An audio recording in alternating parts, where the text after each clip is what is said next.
The second book of Samuel, chapter 1, David learns of Saul's death. Now it came about after the death of Saul, when David had returned from the slaughter of the Amalekites, that David remained 2 days in Ziklag. On the third day, behold, a man came out of the camp from Saul, with his clothes torn and dust on his head. And it came about, when he came to David, that he fell to the ground and prostrated himself. Then David said to him, "From where do you come?" And he said to him, "I have escaped from the camp of Israel." David said to him, "How did things go? Please tell me." And he said, "The people have fled from the battle, and also many of the people have fallen and are dead, and Saul and Jonathan his son are dead also." So David said to the young man who told him, "How do you know that Saul and his son Jonathan are dead?" The young man who told him said, "By chance I happened to be on Mount Gilboa, and behold, Saul was leaning on his spear, and behold, the chariots and the horsemen pursued him closely. When he looked behind him, he saw me and called to me, and I said, 'Here I am.' He said to me, 'Who are you?' And I answered him, 'I am an Amalekite.' Then he said to me, 'Please stand beside me and kill me, for agony has seized me, because my life still lingers in me.' So I stood beside him and killed him, because I knew that he could not live after he had fallen. And I took the crown which is on his head, and the bracelet which was on his arm, and I have brought them here to my lord." Then David took hold of his clothes and tore them, and so also did all the men who were with him. They mourned and wept and fasted until evening, for Saul and his son Jonathan, and for the people of the Lord in the house of Israel, because they had fallen by the sword.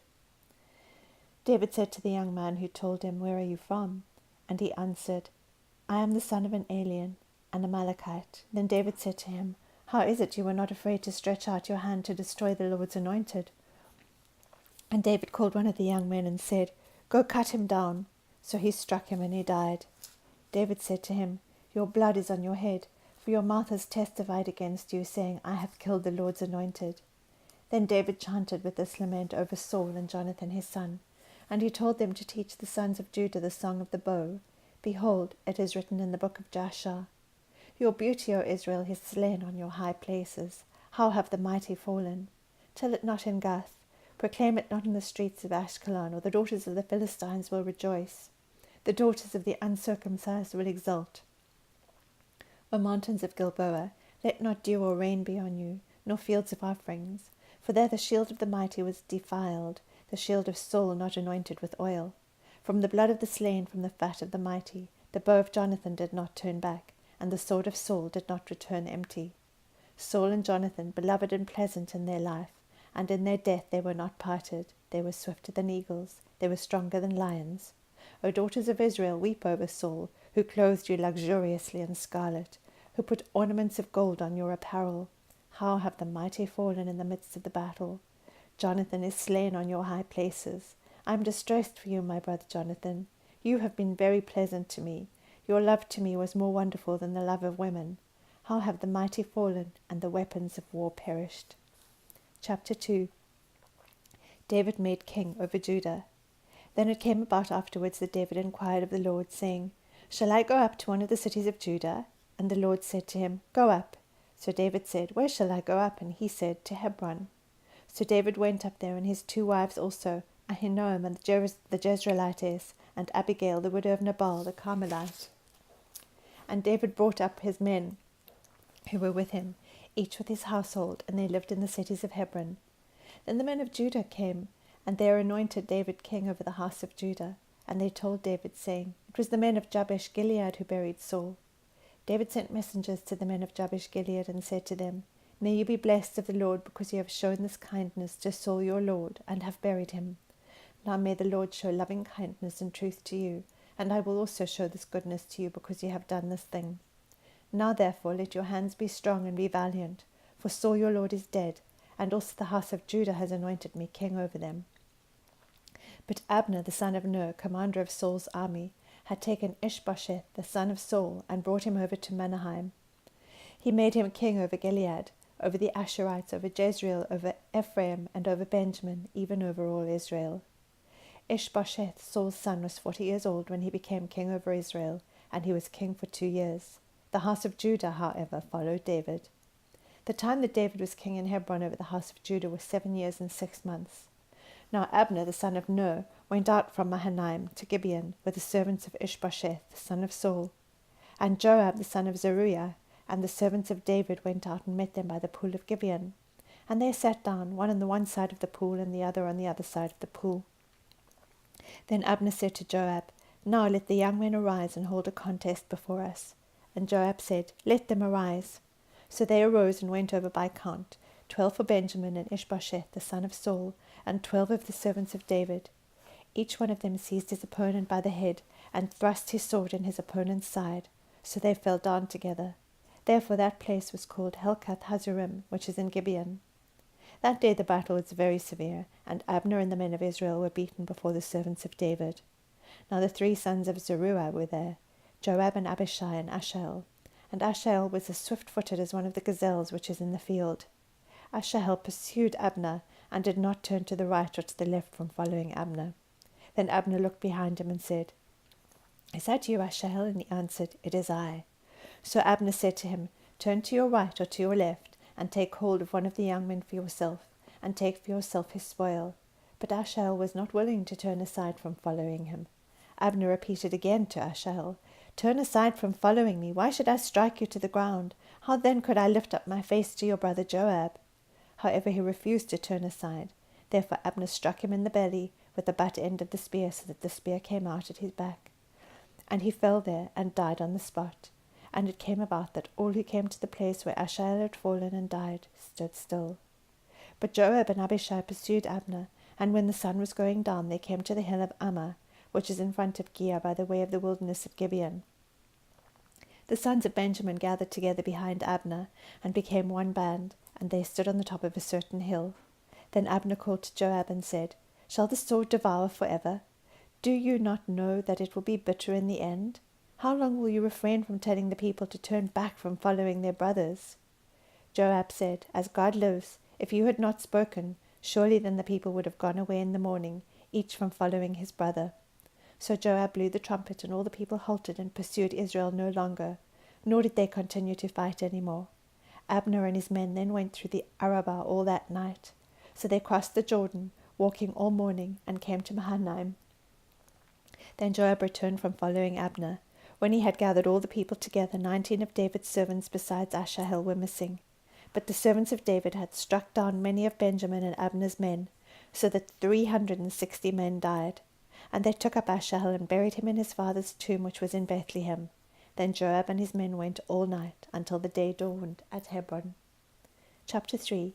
The house of David strengthened. Now there was a long war between the house of Saul and the house of David, and David grew steadily stronger, but the house of Saul grew weaker continually. Sons were born to David at Hebron.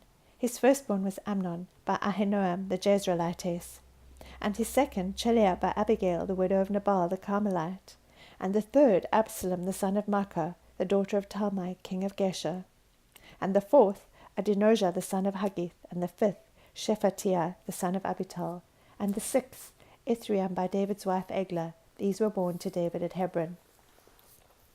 It came about, while there was war between the house of Saul and the house of David, that Abner was making himself strong in the house of Saul. Now Saul had a concubine whose name was Rizpah, the daughter of Aiah, and Ishbosheth said to Abner, Why have you gone into my father's concubine? Then Abner was very angry over the words of Ishbosheth and said, Am I a dog's head that belongs to Judah? Today I show kindness to the house of Saul your father, to his brothers and to his friends, and have not delivered you into the hands of David, and yet today you charge me with a guilt concerning the woman. May God do so to Abner, and more also, if as the Lord has sworn to David I do not accomplish this for him, to transfer the kingdom from the house of Saul, and to establish the throne of David over Israel and over Judah, from Dan even to Beersheba. And he could no longer answer Abner a word, because he was afraid of him. Then Abner sent messengers to David in his place, saying, Whose is the land? Make your covenant with me, and behold, my hand shall be with you to bring all Israel over to you.